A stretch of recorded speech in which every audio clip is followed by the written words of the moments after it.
All right.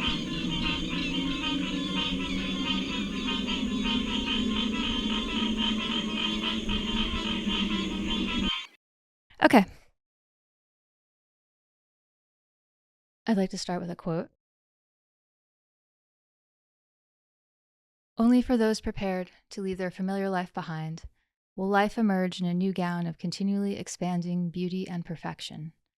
But in order to attain such a state, it is necessary to achieve stillness in both thought and feeling. That is a quote from the painter Hilma of Klint. It is prominently featured in a documentary about her called Beyond the Visible. It came out a few years ago. Very good documentary. Highly recommend. I had that quote written on some index cards and hanging up in a couple places. It was next to my bed. It was in my little workspace for a while. But, at this point I have it memorized. And I've also shortened it to the phrase stillness of thought and feeling, which I use as a sort of personal MK Ultra trigger, to wake myself up when I'm spiraling on something silly. Another personal MK Ultra trigger I really like is the question, where are you when you're not here?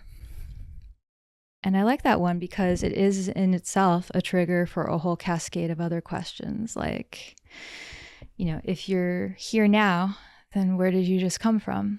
Where is there versus here? What is the distance and difference between there and here? Why does here sometimes feel so close, but other times feel so far away? Why do I sometimes forget that here exists? Why can't I always figure out how to get here? Why do I keep going over there when I really just want to stay here? Why can't I just stay here?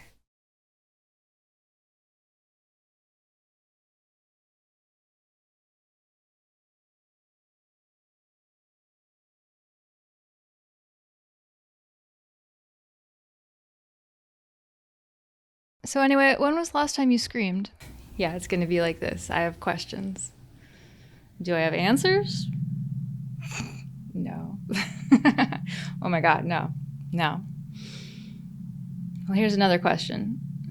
What is a question? I mean, I know it's like a request for information typically structured with language, but what is it?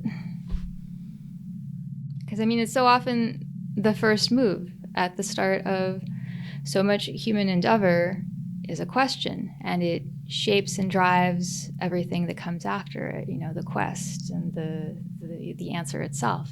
As we begin, so shall we go. But, what is it? Are questions batteries? Are questions mothers? Another way to put it is the question gives birth to all that comes after, the quest and the answer.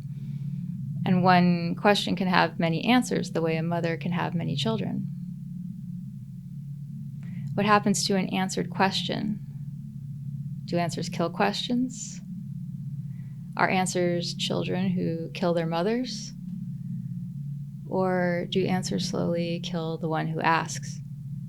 Is it possible that every question answered brings us a little bit closer to finality, to some kind of ultimate ending, to death, to a calcification of the soul?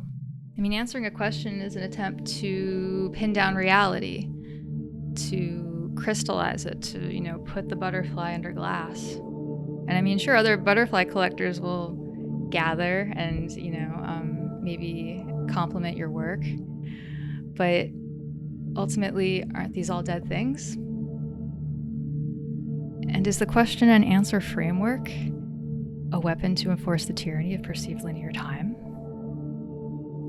If it is, it hasn't stopped us from seeking answers. It hasn't stopped us from trying to answer questions. And we have our reasons. Questions are wild. They're mysterious, and they invite chaos, imbalance, void, asymmetry, discomfort. We are unsettled by things we cannot explain. We are unsettled by questions we cannot answer. In contrast, answers are an attempt to bring light and order. They fill that void, they correct the imbalance, they ease discomfort. We want to tame questions, bring them to heal, so we seek answers. And I mean, of course we do. We'd go insane without answers. Can you imagine like a world without answers? It's hard to kind of even, conceive of the physics of such a place and how it would function, because I don't think it would function. At least not in the way that this reality does.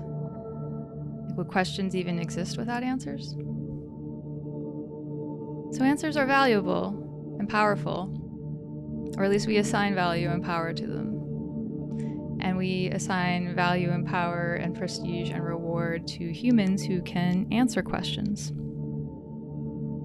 Answers pay, often more than questions. Unless, maybe you're a psychoanalyst or a contestant on Jeopardy, where the answer is a question.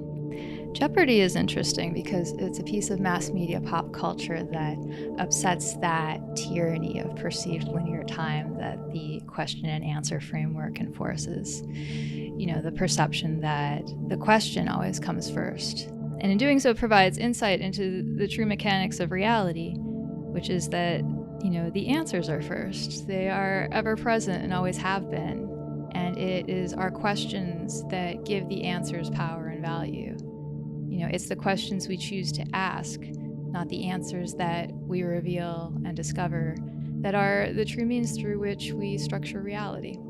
So, what if the true power is less in the answer and more in the question? How about this? If the next great prophet was alive today, would you believe them? Would you follow them? I've already met 7 or 8 people throughout my life who all believe they're like the next great prophet, and I wouldn't follow any of them across the street. But would you follow a question?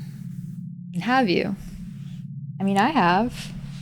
I bet you have at some point. Where have those questions taken you? Were you happy with where you ended up? And if not, why? We seem to think that finding the answer or a newer, better answer will change ourselves, will change the world. But to get to the new, what if we need new questions? To get life to emerge in that new gown of continually expanding beauty and perfection, what if we really do need to leave our familiar lives behind? As Hilma of Klint put it, what if we need to leave behind familiar questions? Because, to usher in something new, to will ourselves or the world to change, to manifest that emergence from the ether down here into the material, these are all magical acts. And as Nema, one of my favorite esoteric writers, put it, magic is not the same as religion. In religions, you are given the answers to life's questions, and magic doesn't do that. It doesn't give you answers, it just shows you bigger and better questions. But, it's easy to get stuck on familiar questions because they're wild and mysterious, and, the big ones are really compelling. Like, what is reality? Is there a purpose to life? Is there a God? What happens after we die? Are we alone in the universe? And questions also activate that egoic drive in human beings because so many people want the prestige and reward that comes with answering, one of those big questions.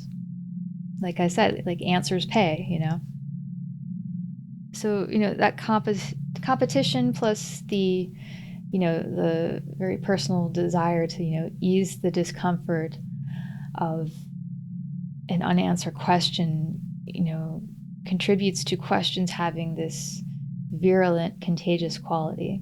So is a question a virus? Language is a virus from outer space. Burroughs, right? So we've got these viruses of the mind. We've got the language virus. Language structures thought, gives birth to the thought virus, the meme, and then, the media we use just kind of amplifies and weaponizes all of this. That's something that, Douglas Rushkoff has written and spoken at length about. We shape our tools and our tools shape us. McLuhan, right? Actually, in my research of that quote, I learned that most people attribute it to McLuhan, but the sentiment actually originated with Winston Churchill. So that quote is in itself an example of a viral thought form that went through several permutations before kind of, sticking to McLuhan. So is that simply it? I mean, is the question just another one of these thought viruses, another mind virus? Or is it a parasite? Well, viruses infect and parasites feed. The thought virus... Okay, listen, I know you already know how this works. I know you know how this works. Like, you're on the internet right now. You're watching this on YouTube. You're watching this on social media somewhere. Like, you get it. Viruses, they replicate and spread. Like, it's virality. It's how the whole thing works. Like, you know. You already know by now. You know. But the question sends you looking. It propels you into action in pursuit of the answer.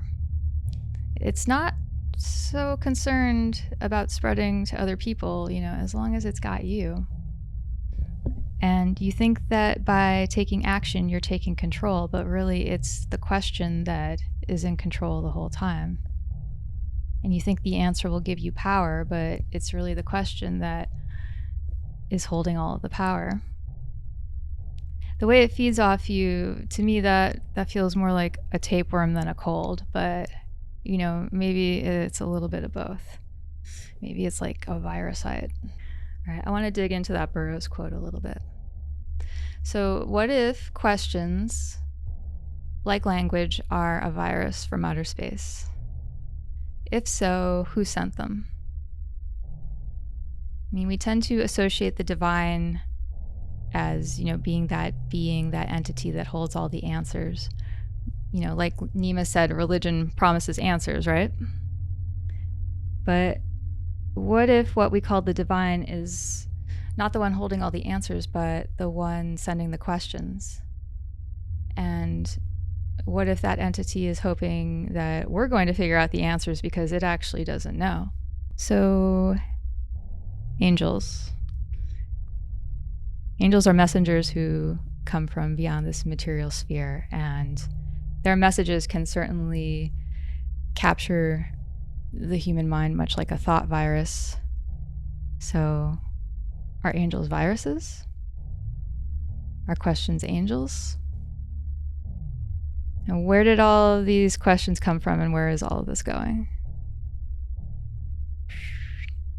Same place. I want to show you something. These are beings that I started drawing maybe 5 or 6 years ago. I forget where they came from, but at the time I thought, hey, that's an interesting concept. I should do a sculpture of that. Unfortunately, my I should do a sculpture of that list was already pretty long.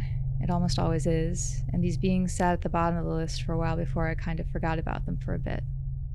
Then in the last year, they made an appearance a few mornings in the hypnagogic state when I was half awake, and I started to think about them again, and differently and more deeply. So I already talked about, questions being viruses, being angels. Let's stack some Gnosticism on top of this. Okay, so this is a huge topic, but the basic ideas are that this world is ruled by a false mad god, the Demiurge. The Demiurge has these agents that control this reality, these sort of anti-angels called archons, and the Demiurge itself was created by Sophia. Sophia was one of the Aeons, sort of the Gnostic version of angels who occupy the pleroma, or fullness, the true heaven beyond and obscured by this false god, the Demiurge.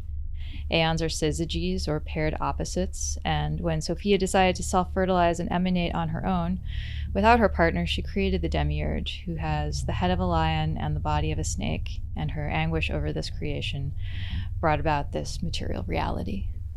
So it's these Aeons, these Gnostic angels that I really want to focus on. And at this point, I think I'm just kind of going to go off-road. And by go off-road, I mean I'm just going to start making shit up, as if I haven't already up to this point. All right, so going back to that question, if language is a virus from outer space, then who or what sent it? What if language is a product of the Demiurge? What if it is an archonic tool created to structure human thought, but in doing so also control and enslave it. What if the opposite is true? What if it is a tool of liberation sent by Sophia? Why not both?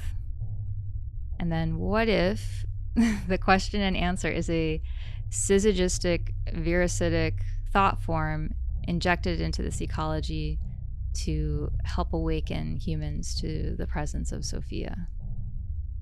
I mean, in Valis, by Philip K. Dick, Sophia briefly manifests on Earth in the form of a young girl. What if the question is another point of entry? Of course, in that framework, if these syzygistic angel pairs exist, these Aeons, that totally opens up the possibility that archonic syzygistic imitators exist as well. So how do you tell them apart? Well, there are questions that generate more questions. There are questions that gather angels. They open up possibilities. They send your life in a new direction. I feel like those are angelic questions. Those are Aeons. But there are also questions that ensnare. There are questions that overwhelm and limit and kind of shut down your higher cognitive abilities. They put blinders on you. You know that triangle peg game they have on the table at Cracker Barrel? It's basically a little wooden triangle, bunch of holes drilled in it, bunch of pegs, and the object of the game is to jump one peg over another, remove it, until you're left with only one peg on the board. When I was home for Thanksgiving last year, visiting family, they had one of these at their house, and I became like low-key obsessed with it for a day or two. And after I solved it, I realized that there are first moves in that game that you cannot recover from. There are certain pegs that, to choose to move them first means like you just can't win. You will be left with, 3 or 4 or 5 pegs on the board and no moves. And, this is not true of all games, but it's definitely true of some. And it is something I have lived in my own existence, in my own reality, that there are, bad first moves. There are first moves that simply cannot be recovered from, no matter how hard you try. And I guess I've been thinking about this in terms of questions. I think there are questions that, to become fixated on them is to open from a position of defeat, a position that cannot be recovered from. So, maybe there are no stupid questions, but perhaps there are archonic ones. Again, as we begin, so shall we go. I do think it's like a diverse ecosystem, maybe, not all questions are inherently angelic or archonic. A question like, where are my keys? Perhaps that's just a simple request for information. So thinking about it a little more, if you're missing your keys again, maybe that is the work of archons, or maybe just, a lesser demon or a little trickster god. I don't know, maybe you have gnomes. So anyway, these wing-headed beings, when they returned pretty recently one morning during the hypnagogic state, when I was, sort of half awake, it was during a time period where I was thinking and writing about all these things quite a bit. And so I started drawing them again. And I think that's when it kind of dawned on me that, perhaps, what if these are like Aeons? What if this is, my interpretation of these Gnostic angel pairs? And from there, it was a little bit of a leap to the idea of the question and answer being a syzygistic angel pair as well, to, question and answer being Aeons as well. So that's kind of like where all this came from. And, I also just really like the idea of an angel taking possession of you and sending you in search of its partner so it could achieve completeness. I think that's just a lovely idea as well. And another big inspiration during this time period has been meditations on the tarot. And in the chapter on temperance, the author has a really beautiful way of describing organs of the body and also talking about wings. The organs of action are simply crystallized will. I walk not because I have legs, but rather, on the contrary, I have legs because I have the will to move about. I touch, I take, and I give, not because I have arms, but I have arms because I have the will to touch, to take, and to give. The what of the will engenders the how of the action, the organ, and not inversely. The arms are therefore the expression of the will to bear touch further than the surface of one's own body. They are the manifestation of extended touch, due to the will to touch things at a distance. It is similar with wings. They are also exteriorized will, a will become organ. This is the will to go out from the usual orbit, not only in the horizontal, but also in the vertical, not only to bear touch forward, but also to bear it above. Wings express the will for movement according to a cross, that is, not only that of expansion on a plane, but also that of elevation to another plane.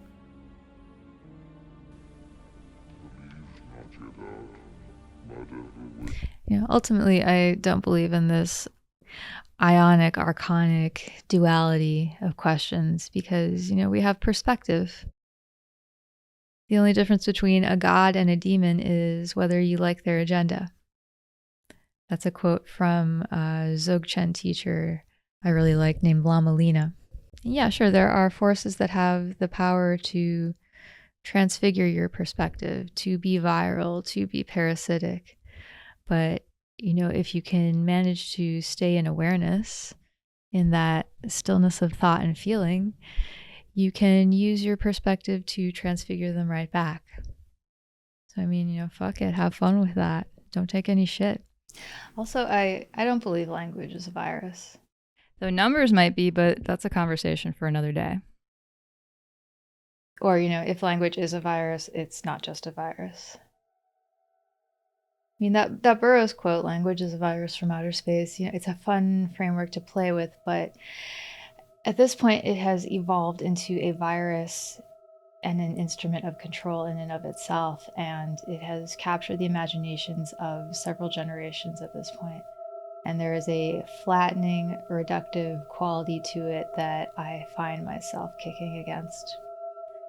And looking at it that way, I wonder, if Burroughs, who was such an opponent of control and a proponent of breaking language to break control, would agree.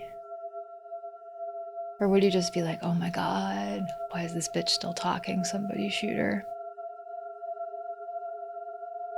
Any framework can become a prison if you forget that it's a framework. If you fall too deeply in love with it or it scares you too much. The mind is easily captured by love and fear. And then, if enough people are captured, it becomes consensus reality. It becomes the water we all swim in and we stop asking questions. So how do we get outside of the virus framework? Is there a virus to kill the virus? The virus?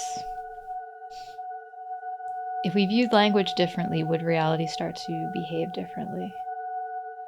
Why would we even want that?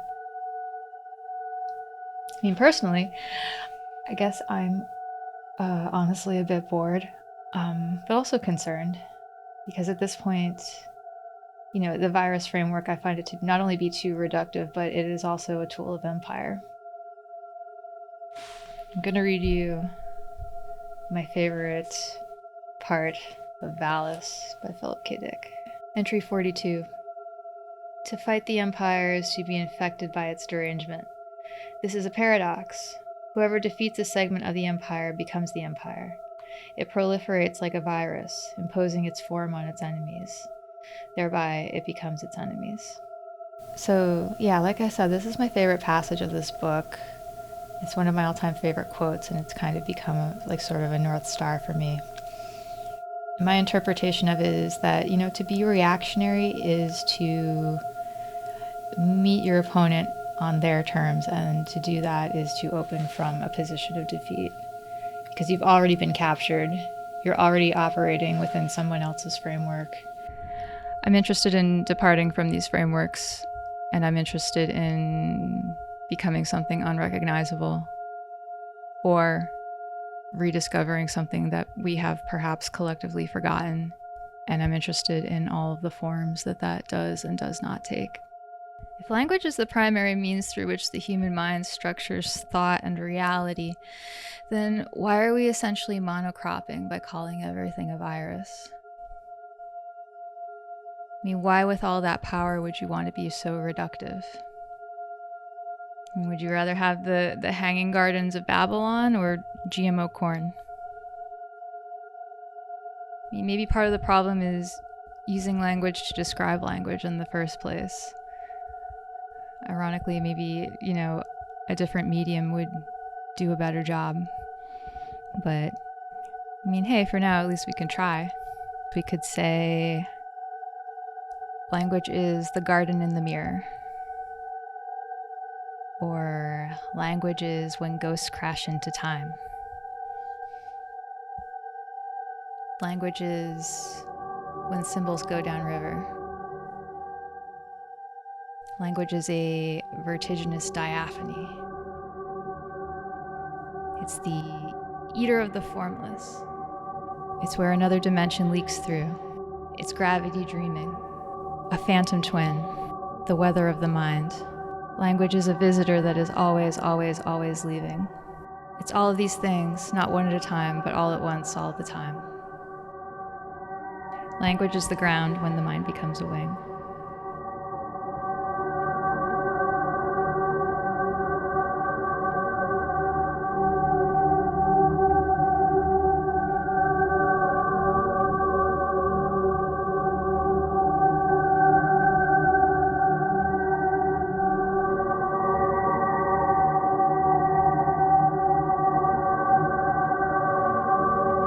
Anyway, when was the last time you screamed?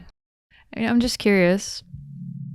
I actually do feel like if there was more screaming, that would probably solve a lot of problems. And this is something I wonder about every time I get in my car, because I feel like the car, especially for Americans, is one of the last places you can get away with having a good scream without, there being a big fuss and people getting uncomfortable. So yeah, I wonder, at any moment, just how many people are flying down the freeway 70 miles an hour just screaming. I mean, I guess I can answer that one question. I know, right? All this fuss about questions versus answers, and I'm actually going to answer a question. I mean, sure, why not? Like I said, answers are great. We'd go crazy without them. So yeah, the last time I screamed was about 3 days ago. I'm going to leave you with another quote. This one is from Hildegard Von Bingen. Finding this quote was a little bit of a synchronicity.